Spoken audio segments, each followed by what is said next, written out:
You know that feeling when you finally clean out your underwear drawer and life just feels good?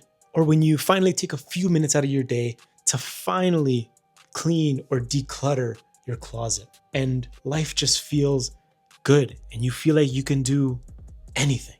Yeah, now imagine that, but for your bank account. Today, we're gonna be spring cleaning your finances because chances are, if your finances are a mess, your life is probably a mess too. By the end of today's video, your finances will be so fresh and so clean. We're breaking it down into 3 sections: decluttering, organizing, and deep cleaning. So you can reset your budget, cut the waste, and finally get your finances in order. Phase 3 is actually a challenge for those of you who are actually willing to clean out the underwear drawer that is your financial life. So let's get into it. So obviously a bit of a change of scenario right now. I'm currently in a hotel doing some hotel things, but I wanted to record this video because like spring is around the corner and I wanted to make sure I get this info out for you guys. And also, did you notice how like expensive this hotel stuff is?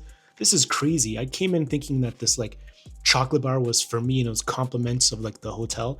No, wrong. That's a $7 chocolate. And like I'm looking at this menu, there's $30 can of beer in the fridge here. This is $30. That is crazy. So if I crack this open, I lose $30 USD, by the way. So like that Canadian dollar's not doing too great.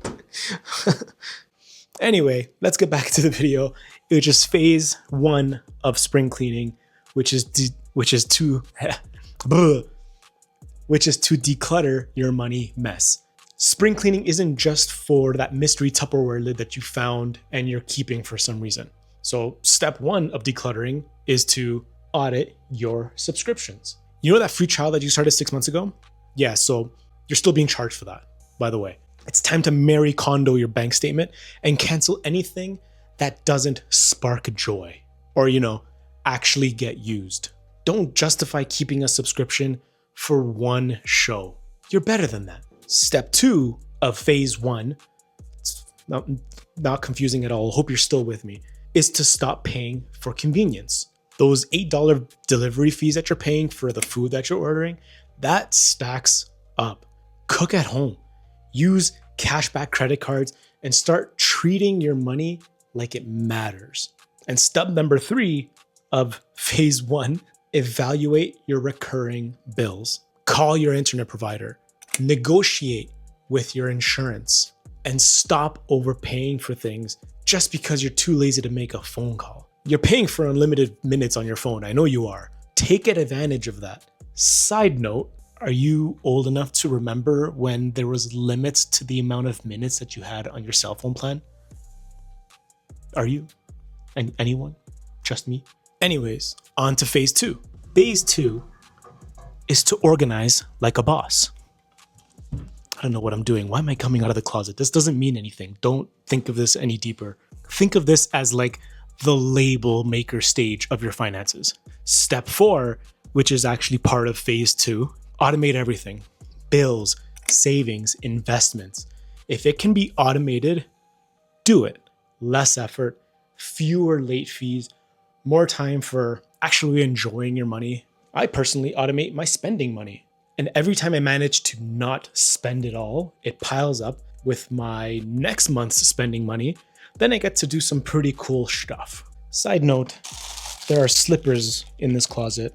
I'm almost positive that I have to pay to use these somehow. Let's not do that today. Step number 5 of phase 2, set up a budget that works. No, not the one that you set up 3 years ago and completely forgot about and never looked at it again. A real budget that factors in your current income, expenses, and your goals.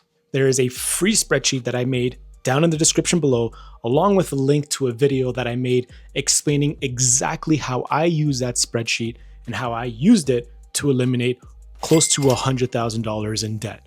So use it, it's free. Like, I'm not charging you anything for it. Step number 6, create sinking funds. Now, what the hell does that mean? Think of these as future you emergency buttons, car repairs, travel, holiday gifts. Start setting money aside now so you don't panic later. Having the money to pay for something fully and not have to stress about the debt or having to pay it back later or anything like that is one of the best feelings in the world.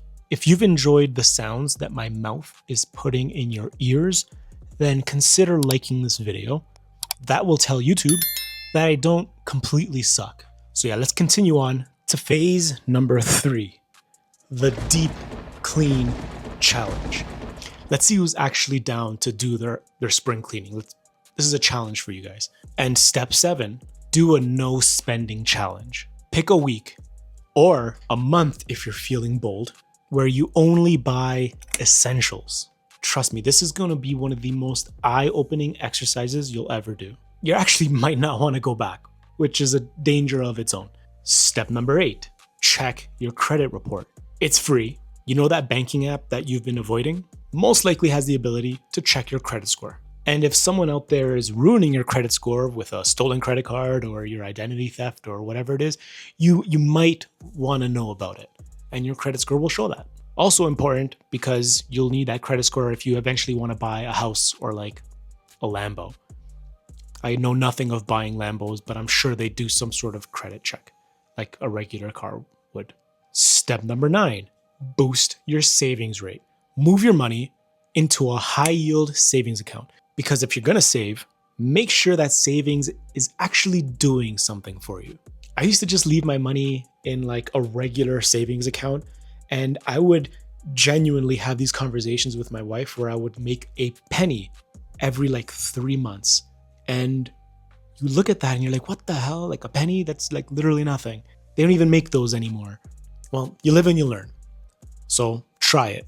Find a high yield savings account from your bank, put your money in there, earn some free money. And step number 10, set a money goal for spring. Maybe it's paying off a debt, saving for summer travel, or finally understanding what an RRSP is. And for my American friends, that's the 401k or the Roth IRA. I don't know. I need to really nail down how I understand that. Whatever it is, give yourself a deadline and a reward for hitting that deadline. If you're at $0, maybe aim for 1,000. If you're at 1,000, aim for 10,000. If you're at 100,000, then why are you watching this video? Like, get out of here. Spring cleaning your finances isn't about being perfect. It's about making progress. So what's one thing that you're gonna do to spring clean your finances? Let me know in the comments. I genuinely wanna know. And if you've made it this far into the video, then you're officially fresher than most people's like gym bags. So subscribe, please, and I'll see you in the next video.